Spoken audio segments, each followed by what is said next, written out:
इसने उसे धर्म मान के निभाया है। Assalamualaikum warahmatullahi wabarakatuh teman-teman para penggemar Bollywood. Semoga teman-teman semuanya selalu sehat dan dimudahkan rezekinya. Kali ini kita akan mengulas alur film India yang diperankan oleh Sunny Deol, Salman Khan, Karisma Kapoor, Tabu, Amrish Puri dan banyak lagi yang lainnya. Film ini bercerita tentang seorang pembunuh bayaran yang rela pensiun demi gadis pujaannya. Namun ketika dia sudah memperbaiki dirinya menjadi orang baik, kekasihnya itu malah menikah dengan laki-laki lain. Oke teman-teman, tanpa banyak basa-basi mari kita putar intronya.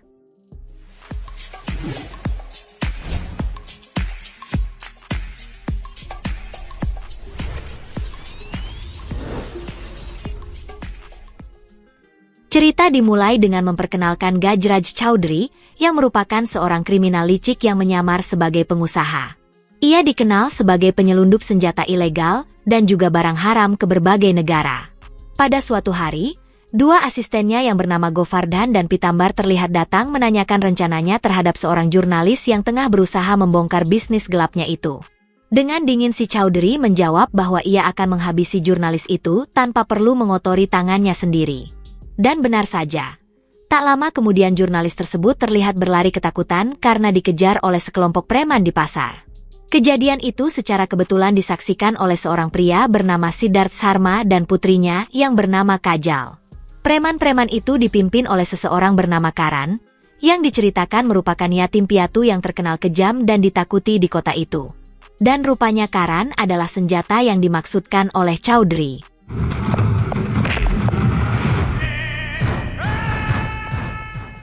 Setelah insiden itu, polisi terlihat datang ke lokasi dan mencoba mencari saksi. Namun tak ada satupun warga yang berani bersuara karena takut kepada Karan. Dan satu-satunya orang yang berani bicara adalah Tuan Sharma. Ia bahkan bersedia mengidentifikasi pelaku penyerangan terhadap jurnalis tersebut. Kemudian pada malam harinya, Karan menyelinap masuk ke rumah Tuan Sharma dan menghajarnya hingga babak belur. Kajal yang mencoba melerai justru ditarik dan dijambak oleh Karan. Tetapi sesuatu terjadi. Tatapan mata Kajal justru melembutkan hati Karan hingga ia menghentikan serangannya dan langsung pergi.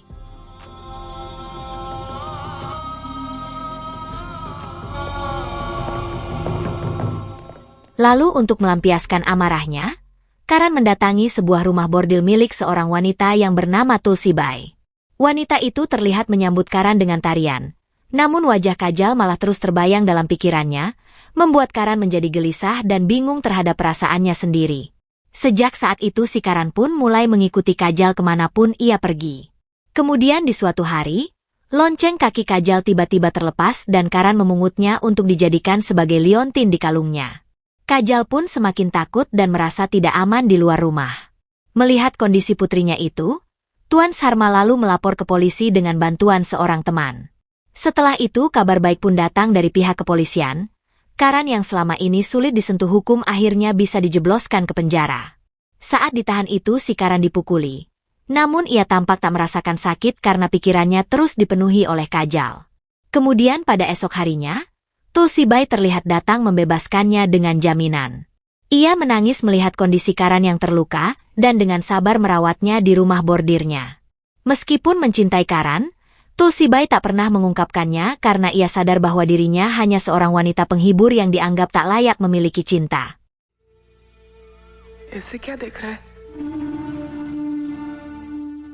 Sementara itu, teman-teman Karan terlihat marah melihat perubahan sikapnya yang kini dianggap lemah karena pengaruh Kajal. Mereka bahkan menyarankan agar Kajal disingkirkan selamanya. Dan meski sudah dilaporkan ke polisi, Karan tetap tak menyerah dan terus mengikuti Kajal. Kajal yang muak dengan sikapnya itu pun akhirnya menegur Karan dengan keras. Bahkan ia meminta Karan untuk membunuhnya saja jika memang ingin mengakhiri semuanya. Mendengar itu, Karan pun terpukul dan pergi meninggalkan kuil tempat mereka bertemu. Karan kemudian menuju sebuah klub malam. Di situ ia menyaksikan seorang bocil dipukuli oleh seorang pelanggan. Ia pun menolong bocil itu dan hampir membunuh si pelaku. Namun si bocil langsung menghentikannya karena tak ingin ada kekerasan. Karan kemudian menanyakan nama dan asal-usulnya. dan anak itu memperkenalkan dirinya sebagai Taipas, seorang anak jalanan yatim piatu yang sama seperti Karan dulu. Tersentuh oleh nasib yang serupa, Karan lalu membawa Taipas ke markasnya dan memperkenalkannya kepada teman-temannya. Ia menegaskan bahwa mulai saat itu, Taipas harus dilindungi agar tidak mengalami penderitaan seperti mereka di masa lalu. Pada akhirnya mereka pun menerima Taipas sebagai bagian dari kelompok mereka. Kemudian pada suatu hari ketika Karan mengantar Taipas ke sekolah, ia berharap agar anak itu tumbuh dan menjadi pribadi yang berguna. Di saat yang sama, Kajal dan teman-temannya ternyata juga menaiki bus yang sama. Namun di dalam bus itu si Kajal malah diganggu oleh sekelompok pria nakal. Karan yang melihat kejadian itu pun segera turun tangan dan langsung menghajar mereka. Dalam perkelahian itu si Karan berhasil terluka. Namun ia tetap berdiri kokoh karena kehadiran Kajal membuatnya tidak merasakan rasa sakit.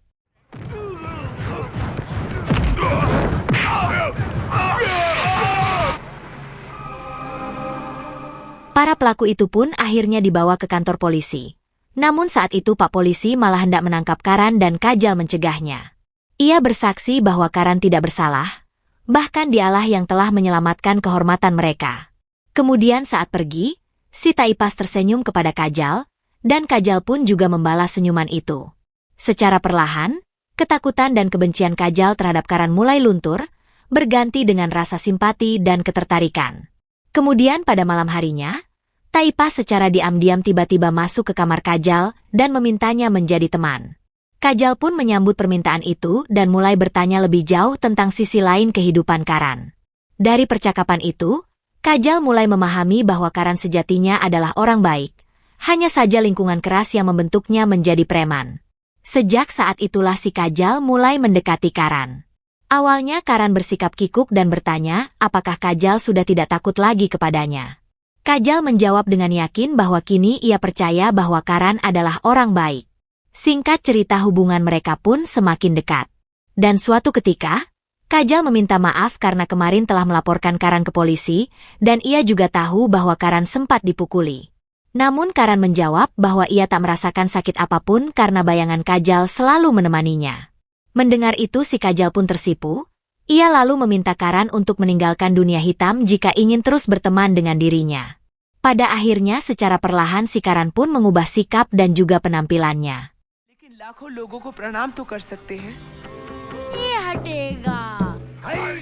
Teman-teman Karan pun turut senang dan mendukung perubahannya itu. Namun pada suatu hari, asisten Chaudhry terlihat datang memanggil Karan.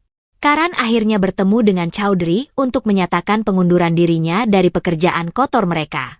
Tanpa amarah, si Chaudhry justru memberinya restu dan mengizinkannya untuk pensiun. Setelah Karan pergi, Govardhan memprotes sikap Chaudhry yang diam saja ketika kehilangan senjata andalannya itu. Tetapi si Chaudhry hanya tertawa sinis dan menyebut mereka semua tak lebih dari sekedar cacing di selokan. Ia yakin bahwa cepat atau lambat si Karan pasti akan kembali. Kemudian di hari ulang tahunnya si Kajal pun menyatakan cintanya kepada Karan. Namun Karan masih merasa ragu untuk menjalin hubungan karena takut suatu hari nanti dirinya akan ditinggalkan. Di situ Kajal meyakinkannya bahwa apapun yang terjadi, ia tak akan meninggalkan Karan.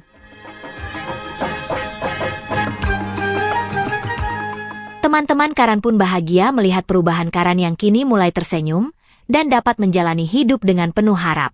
Ia pun berjanji bahwa selama bersama Kajal, ia tidak akan menyentuh senjata lagi. Namun ternyata kebahagiaan mereka tidak berlangsung lama. Seorang pemuda bernama Raju yang merupakan putra dari sahabat Tuan Sarma dan sekaligus teman masa kecil Kajal terlihat tiba-tiba datang. Kajal dan Raju pun bernostalgia dan mengenang masa kecil mereka. Tuan Sarma juga menyambut gembira kedatangan Raju dan mengajaknya menjemput ayahnya yang bernama Rama ke bandara. Di saat yang bersamaan, Karan ternyata tengah menunggu Kajal di pinggir jalan.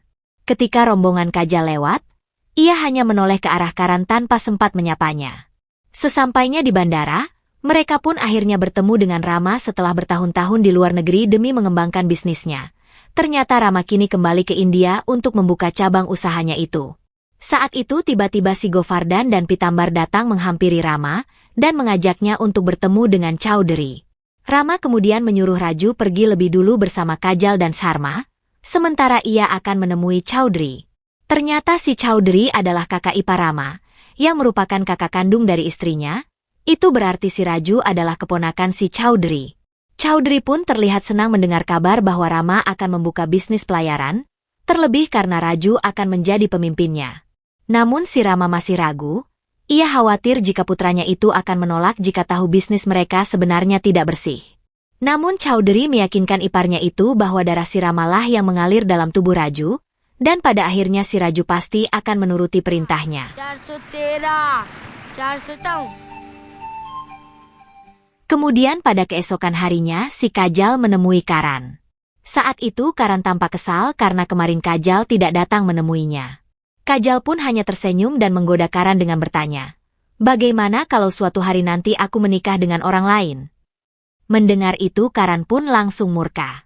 Ia berkata bahwa jika Kajal menikah dengan pria lain, maka ia akan mencincangnya dan akan diberikan kepada Boboho. Kajal lalu mencium tangan Karan dan bersumpah bahwa dirinya hanya akan setia pada Karan. Sementara itu di rumahnya, Rama terlihat menyampaikan niatnya kepada Tuan Sarma. Ia ingin menjadikan Kajal sebagai menantunya karena Raju putranya sudah sejak lama menyukai Kajal. Mendengar itu Tuan Sarma pun sangat senang dan langsung menyetujui rencana tersebut. Karena ia juga tahu bahwa Raju adalah pria yang baik. Tak lama kemudian Kajal terlihat datang dan bertanya mengapa mereka terlihat begitu gembira. Mereka pun memberitahu bahwa Kajal akan dinikahkan dengan Raju. Sontak Kajal pun terdiam lalu pergi ke dapur dan menangis. Sementara Raju yang tidak tahu bahwa Kajal mencintai orang lain, ia pun mencoba menghiburnya. Di situ Kajal pun semakin bingung dan merasa tak tahu harus bagaimana menjelaskan semuanya.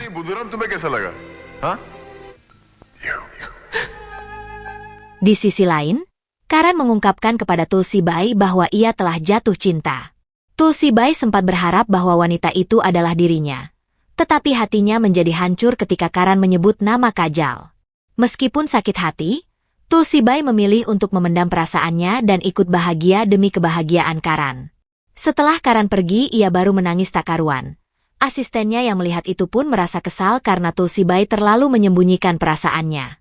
Namun Tulsibai berkata bahwa ia tahu siapa dirinya, dan ia sudah cukup bahagia hanya dengan melihat Karan bahagia. Kembali ke rumah Tuan Sarma. Setelah Rama dan Raju pergi, Kajal memberanikan diri untuk memberitahu ayahnya bahwa ia mencintai Karan. Tuan Sarma tentu sangat marah karena putrinya itu malah mencintai seorang preman. Namun Kajal bersikeras menjelaskan bahwa Karan sudah berubah, dan ia bisa menjadi suami yang baik bagi dirinya. Di tengah pertengkaran itu Tuan Sarma tiba-tiba mengalami serangan jantung. Dokter memperingatkan agar Kajal tidak membuat ayahnya terlalu stres karena itu bisa membahayakan kesehatannya. Dalam situasi yang serba sulit, Raju dan Rama terlihat datang menjenguknya. Mereka membawa kabar bahwa pernikahan Kajal dan Raju akan segera dilangsungkan. Dan demi menjaga kondisi ayahnya, Kajal akhirnya setuju dan Tuan Sarma pun terlihat bahagia karena berhasil menyatukan keduanya. Taipas yang mengetahui hal itu pun bersegera memberitahu Karan. Dan pada akhirnya si Karan terlihat datang menemui Tuan Sarma dan memohon restu agar bisa menikahi Kajal. Ia bersumpah telah berubah dan ingin hidup menjadi orang baik. Tetapi Kajal yang tidak ingin ayahnya semakin sakit, ia terpaksa berbohong. Ia berkata bahwa cintanya kepada Karan hanyalah kebohongan dan kini, ia telah menjadi calon menantu dari keluarga orang terhormat. Karan tentu sangat terpukul mendengar kata-kata itu. Ia merasa dikhianati oleh janji dan cinta yang pernah Kajal ucapkan. Dalam kemarahannya itu, ia bersumpah tidak akan membiarkan Kajal untuk menikah dengan pria lain, dan jika itu terjadi, maka ia akan menghabisi mempelai pria tersebut. Singkat cerita, hari pernikahan pun tiba dan Kajal terlihat duduk di pelaminan tanpa ekspresi bahagia. Ia diliputi keraguan dan kesedihan. Namun kesehatan ayahnya jauh lebih penting dari perasaannya sendiri. Sementara di luar gedung si Karan terlihat menunggu sambil membawa pistol. Ia kemudian menembak mempelai pria yang baru saja datang, lalu kemudian Kajal meminta Karan untuk membunuhnya juga, agar tidak mempermalukan keluarganya. Namun ternyata itu hanyalah hayalan Karan. Dalam kenyataannya meskipun ia sedang marah, Karan memilih untuk mengikhlaskan karena ia tidak sanggup menyakiti Kajal. Ia lebih memilih melihatnya bahagia meski dengan orang lain, daripada ia melihat air mata di wajah Kajal. Tanpa mengetahui siapa sebenarnya suami Kajal, Karan pun langsung pergi dan memutuskan untuk kembali ke dunia lamanya. Setelah itu si Kajal terlihat memeluk ayahnya. Di situ Tuan Sarma berpesan agar Kajal menjaga perasaan Raju dan tidak menceritakan masa lalunya. Kajal pun berjanji akan melakukannya.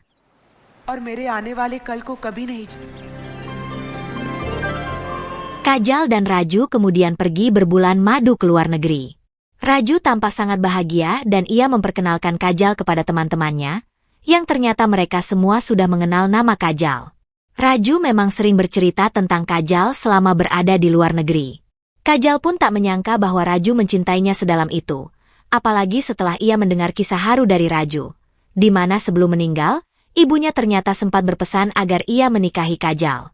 Pesan itu yang terus membekas di hati Raju hingga saat ini. Kajal pun akhirnya memeluk Raju. Pelukan antara rasa kasihan dan rasa tanggung jawab sebagai seorang istri. Seiring berjalannya waktu, perasaan Kajal terhadap Raju mulai tumbuh. Sikap Raju yang penuh kasih dan hormat membuat Kajal perlahan mencintainya.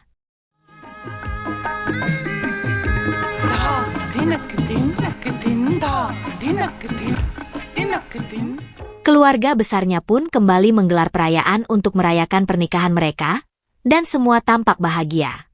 Termasuk si Chaudhry yang sudah tak sabar menjalankan bisnisnya dengan memanfaatkan Raju sebagai pemimpin perusahaan pelayaran miliknya. Lalu pada keesokan harinya, Rama membawa Raju ke kantor untuk resmi menempatkannya sebagai pemimpin perusahaannya itu. Tanpa tahu bahwa di balik bisnis ayahnya itu terdapat aktivitas ilegal, Raju pun setuju dan berjanji akan mengembangkan perusahaan tersebut menjadi lebih besar. Namun beberapa bulan kemudian, terjadi ledakan hebat di pelabuhan yang menyebabkan kebakaran besar. Banyak warga yang marah dan mengutuk perusahaan Raju. Diketahui ledakan itu ternyata berasal dari senjata ilegal yang diselundupkan dan banyak karyawan yang menjadi korban. Raju yang tiba di lokasi menyaksikan sendiri kehancuran itu, dan ia mulai curiga bahwa ada yang tidak beres. Ia juga melihat ayahnya dan teman-temannya tampak bekerja sama dengan oknum polisi, diduga untuk menutupi kasus tersebut. Merasa marah dan kecewa si Raju pun langsung menegur ayahnya. Di situ Rama akhirnya mengakui bahwa bisnis mereka juga melibatkan penyelundupan senjata, barang haram dan juga barang-barang ilegal lainnya. Ia bahkan berkata bahwa ia tak peduli berapa banyak korban yang jatuh, karena bisnis inilah yang membuat mereka kaya, dan dari situlah Raju hidup. Tanpa sengaja Kajal mendengar percakapan itu dan langsung pingsan. Raju pun panik dan segera memanggil dokter ke rumahnya. Setelah diperiksa, dokter menyatakan bahwa Kajal sedang mengandung. Dan tentu saja si Raju sangat bahagia mendengar kabar itu. Tapi tidak dengan Kajal. Ia marah dan menolak untuk menerima anak yang hidup dari uang haram. Kajal bahkan berniat menggugurkan kandungannya agar sang anak tidak tumbuh dari hasil kejahatan. Di situ Raju pun memohon agar Kajal membatalkan niatnya dan ia berjanji akan meninggalkan keluarganya dan akan keluar dari bisnis kotornya itu.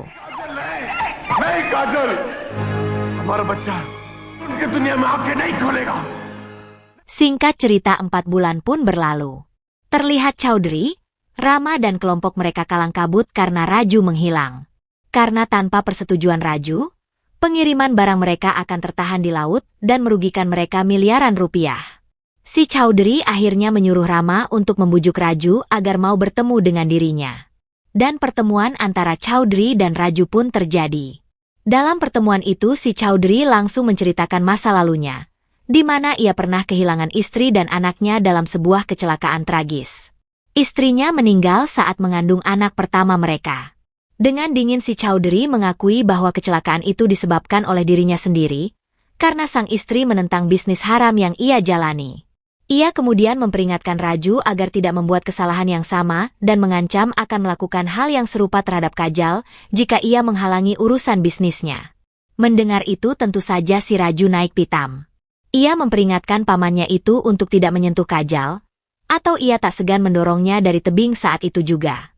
Si Chaudhry pun merasa dilecehkan dan memerintahkan anak buahnya untuk membunuh Raju. Sementara di tempat lain, Karan terlihat kembali ke dunia kelamnya, di mana saat itu ia sedang mengeksekusi seseorang. Tak lama kemudian, salah satu asisten Chaudhry menghampirinya dan memberikan sejumlah uang serta sebuah foto, yang ternyata foto itu adalah gambar Raju. Karan pun menerima tugas itu dan mendatangi rumah kontrakan Raju.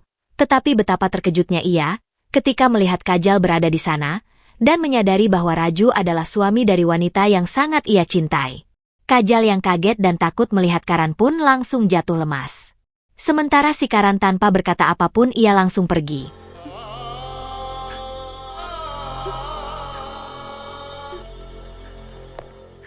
Ia pulang ke tempat Tulsibai dan mencoba melupakan semuanya dengan minuman. Tulsibai pun sangat senang melihat Karan kembali setelah sekian lama. Tapi Karan yang sudah dingin pada dunia dan cinta, hanya terlihat marah dan pergi meninggalkannya.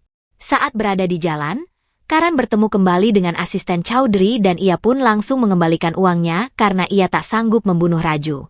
Namun sang asisten dengan enteng berkata bahwa ia akan mencari orang lain untuk menghabisi Raju.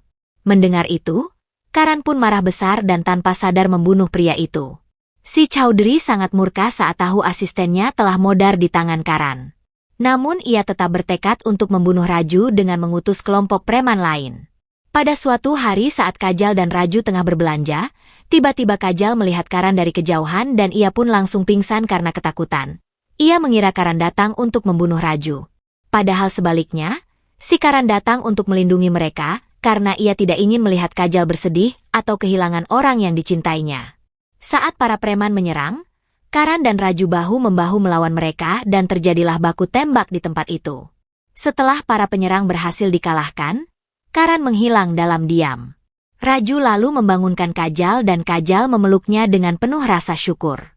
Karan kemudian mendatangi Chowdhury dan dengan tegas memperingatkannya. Jika Chowdhury berani menyakiti Raju, maka ia sendiri yang akan turun tangan membunuhnya.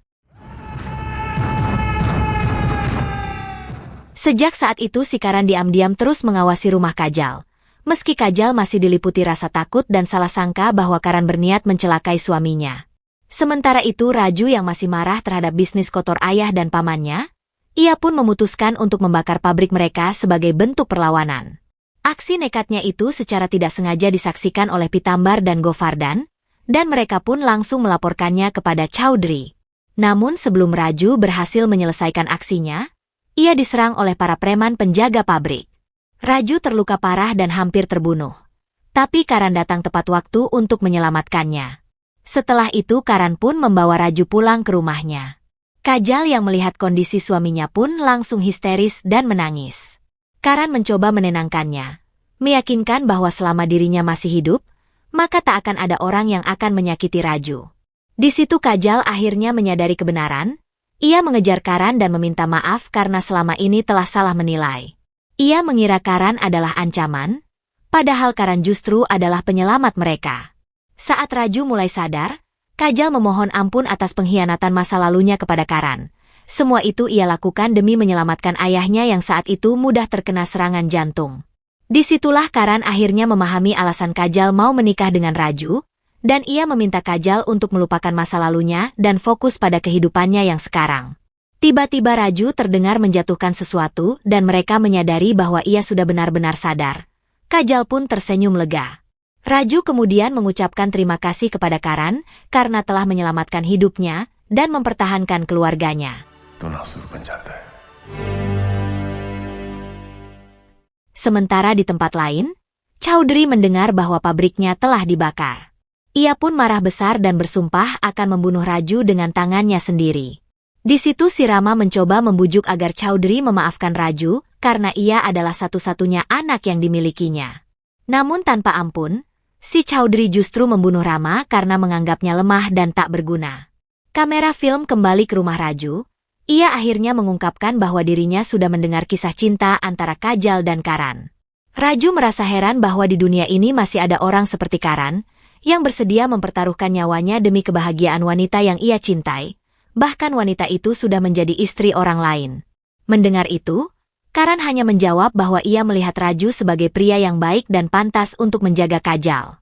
Raju kemudian berkata bahwa jika anaknya lahir dan berjenis kelamin laki-laki, maka ia akan menamainya dengan Karan.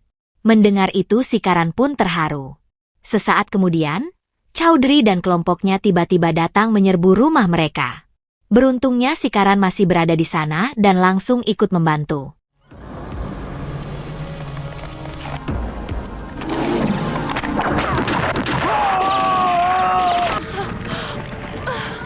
Di tengah kekacauan itu, Kajal tiba-tiba merasa mulas, tanda ia akan melahirkan. Karan dan Raju menyadari situasi genting itu dan mereka berdua bekerja sama untuk menyelamatkan Kajal dari serangan. Mereka pun berhasil membawa Kajal ke tempat Tulsibai. Di sana Karan meminta Tulsibai untuk membantu proses persalinan. Dan saat melihat wajah Kajal, Tulsibai akhirnya tahu bahwa inilah wanita yang sejak dulu dicintai oleh Karan. Dengan penuh keikhlasan ia pun membawa Kajal masuk dan membantu persalinannya.